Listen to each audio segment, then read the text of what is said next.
La historia no es solo aquello que ocurrió y quedó en el pasado, es también el relato que se elige contar. Y este relato tiene sus consecuencias. Une a algunos, excluye a otros, y legitima gobiernos o denuncia de crímenes. Pero, ¿quién decide cómo recordar el pasado y qué partes ocultar?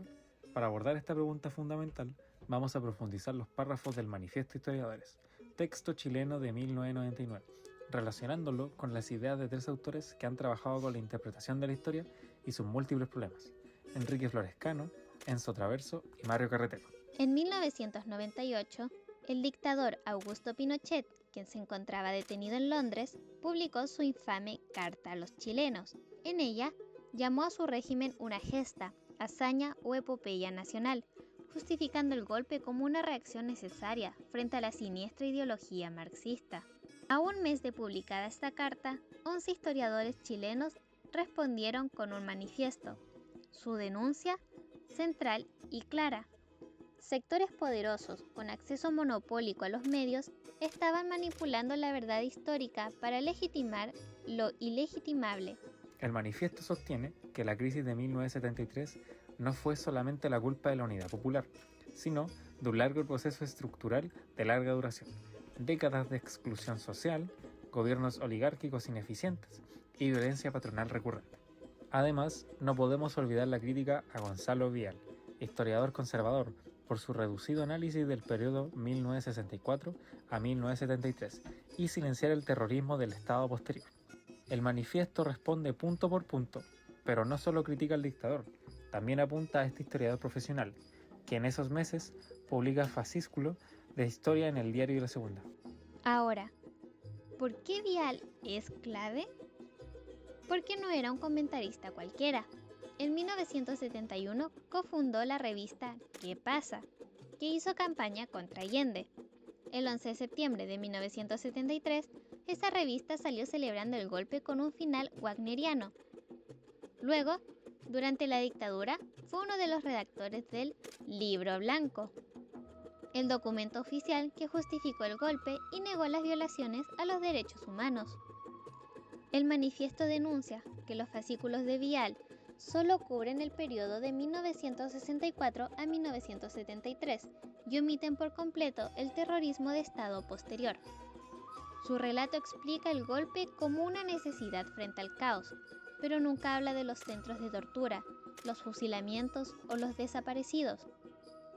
Esto deja en evidencia algo sumamente esencial: la historia reciente es un territorio en disputa. El historiador Enzo Traverso nos ayuda a entender por qué esta disputa importa. Según él, la historia tiene distintos usos políticos. Esta puede servir para rentabilizar el pasado, como si fuera mercancía turística o cinematográfica, como la industria del Holocausto mencionada por Traverso. Pero también puede responder a una demanda de justicia de las víctimas. Traverso propone un esquema. Tras un gran trauma suele existir una fase de olvido o silencio. Luego viene la anamnesia, que es la recuperación de la memoria, y finalmente se llega a la obsesión con el pasado. Sin embargo, se menciona que el olvido también puede ser virtuoso. Nos da el ejemplo de que, en la transición española, el pacto de olvido permitió salir del franquismo sin violencia inmediata. Pero, ¿qué pasó en Chile? En el caso chileno, la dictadura misma impuso el olvido a la fuerza. En el periodo de transición, hubo un pacto tácito de silencio para no desestabilizar la frágil democracia, aunque la detención de Pinochet en Londres rompió ese pacto. El manifiesto es un producto de esa fase de anamnesia. Los historiadores toman la palabra para contrarrestar las versiones justificadoras de los actos violentos cometidos en el golpe militar, y lo hacen conscientes de que los grandes medios estaban del lado de Pinochet, usando de ejemplo a Vial y su revista ¿Qué pasa?, o La Segunda. Además, Traverso advierte sobre los abusos de la memoria. Hace referencia a que, cuando el recuerdo se vuelve obsesivo o se instrumentaliza como mercancía. Pero el manifiesto no cae ahí, puesto a que se reclama algo más básico: que no haya impunidad para los crímenes de lesa humanidad y que la memoria de las víctimas no sea relativizada por los victimarios. El manifiesto también dialoga con otra idea de Traverso, la idea del pasado como demanda de justicia inacabada. Los autores del manifiesto no piden recordar por recordar, sino que piden que la historia sirva para asumir responsabilidades, no para juzgar, pero sí para evitar que el horror se repita. Sin embargo, no hay que olvidar otro punto importante que aborda Enzo Traverso, apoyando sus ideas en las ideas de Walter Benjamin, donde el rol de los historiadores es contar la historia de los vencidos. En este concepto, el manifiesto de historiadores entra a la perfección, siendo un documento que se escribe a través de la exigencia de justicia para las víctimas y sus familiares. Mario Carretero distingue 3 tipos de historia: la académica, donde se encuentran los historiadores profesionales; la escolar, aquella que se enseña en las aulas, muchas veces tiene un impulso patriótico; y la cotidiana, siendo la memoria colectiva que circula en las conversaciones, monumentos y hasta películas. En el manifiesto se inscribe la tensión entre historia escolar, que durante la dictadura fue una historia oficial justificadora del acto, y la historia académica, comprometida con las víctimas. Busca influir en la historia cotidiana de los chilenos, porque saben que la memoria popular es la que finalmente puede frenar la manipulación. Por eso el manifiesto lo insiste en la idea de soberanía popular. La historia no puede ser un monopolio de los vencedores. Construir el pasado también es construir el futuro. Además, Florescano habla del tiempo histórico como un tiempo construido, dividido en periodos, fechas y rupturas. La dictadura chilena intentó imponer una periodización que comenzaba en 1973, como si fuera un año cero, y borraba todo lo anterior. El manifiesto, en cambio, reinscribe el golpe en una larga duración de conflictos sociales no resueltos, tomando como ejemplo la cuestión social. Enrique Florescano dice que la función social más antigua de la historia es dotar a un pueblo de un pasado común y fundar una identidad colectiva. El manifiesto, por su parte, expone el lado más oscuro de esta función. Cuando el pasado común lo impone un sector armado, no es una identidad nacional, sino faccionalismo. Pinochet llamó gesta nacional a un golpe que enfrentó a chilenos contra chilenos.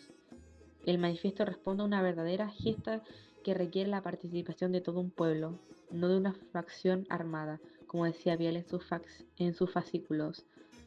Enrique Florescano define la función social de la historia como la capacidad de dotar a un pueblo con un pasado común, forjando identidad y dando cohesión interna frente a grupos externos. Esta función puede ser usada tanto para incluir como excluir. Si nos vamos al rol del historiador, ¿debe este juzgar el pasado? Hay algunos historiadores que dicen que no, pues la tarea del historiador es comprender, más no condenar. Sin embargo, existen otros historiadores como el propio Traverso, que sostiene que frente al horror, la neutralidad es imposible. El manifiesto chileno toma partido. No se trata de ser juez, pero sí de asumir responsabilidades. Como escriben sus autores, la historia no es solo pasado, sino principalmente presente y futuro. Es la construcción social de la realidad futura. El historiador Gonzalo Vial, quien es criticado en el manifiesto, habría admitido en 1985 que la responsabilidad histórica, por último, es de el presidente de la República, haciendo referencia a Pinochet. Sin embargo, continuó legitimando el régimen. Aquella contradicción muestra cómo el uso público de la historia es siempre una decisión política, y aquel que tome la decisión siempre cuenta con opciones. Volviendo a la pregunta inicial, ¿para qué sirve la historia? Para Florescano sirve para registrar el cambio temporal y dar cohesión social, pero siempre con conciencia crítica. Para Traverso sirve para responder a una demanda de justicia de los vencidos y las víctimas. Carretero sirve para formar a ciudadanos críticos, no solo patriotas sumisos. Y para los historiadores del manifiesto, sirve para defender la soberanía popular frente a cualquier intento de manipulación del pasado. En el mundo actual, donde el pasado se mercantiliza, se olvida o se usa como un arma política, la historia sigue siendo una herramienta de liberación, la cual nos permite preguntarnos: ¿qué futuro queremos construir?